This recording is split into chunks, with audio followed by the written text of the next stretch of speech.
Cyber నేరాలపై ప్రజల్లో అవగాహన పెంచేందుకు విశాఖ నగర పోలీసులు వినూత్న కార్యక్రమాన్ని ప్రారంభించారు.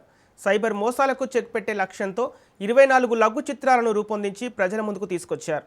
ఈ లఘు చిత్రాలను ఇటీవల ఆంధ్రప్రదేశ్ ముఖ్యమంత్రి నారా చంద్రబాబు నాయుడు చేతుల మీదుగా ఆవిష్కరించగా విశాఖపట్నంలోని సాగరమాల కన్వెన్షన్ హాల్లో ప్రత్యేక స్క్రీనింగ్ ఏర్పాటు చేశారు.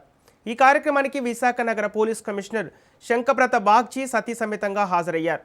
సైబర్ నేరాలు ఎలా జరుగుతాయి, నేరస్తుల ఆలోచన విధానం ఎలా ఉంటుంది వంటి అంశాలను ఈ షార్ట్ ఫిలిమ్స్ ద్వారా ప్రజలకు సులభంగా అర్థమయ్యేలా చూపిస్తున్నామని సిపి బాగ్చి తెలిపారు. ఏ భారతీయుడు ఇకపై సైబర్ నేరగాళ్ల బారిన పడకూడదనే తమ లక్ష్యమని ఆయన స్పష్టం చేశారు. తెలుగులో విజయవంతమైన తర్వాత ఈ లఘు చిత్రాలను ఇతర భాషల్లోకి అనువదించి దేశవ్యాప్తంగా పంపిణీ చేయనున్నట్లు వెల్లడించారు.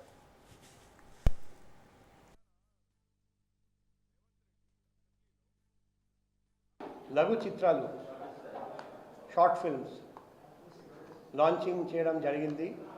ఈ 24 లఘు చిత్రాలు 24 రకాల సైబర్ క్రైమ్స్ మీద తయారు చేసిన లఘు చిత్రాలు అనావిష్కరణ చేయడం జరిగింది. ఈరోజు సైబర్ నేరాల వల్ల మన ప్రపంచంలో, మన దేశంలో, మన రాష్ట్రంలో, మన నగరంలో ఎంతోమంది మోసపోతున్నారండి. సైబర్ నేరాల వల్ల బాధితుల సంఖ్య పెరిగిపోతుంది, బాధితుల పోగొట్టుకున్న అమౌంట్ పోతున్నది. అందుకే విశాఖపట్నం సిటీ పోలీస్ తరపున మన భారతదేశంలో తొలిసారిగా 24 రకాల సైబర్ నేరాల మీద 24 లఘు చిత్రాలు తయారు చేయడం జరిగింది.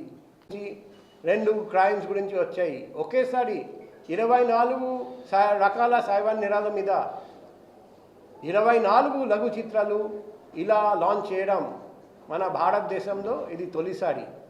ఈ 2 రాష్ట్రాల మీద మంచి ఫలితం మనకు కనపడితే మనం సబ్ టైటిల్ తయారు చేసుకొని ప్రతి రాష్ట్రంలో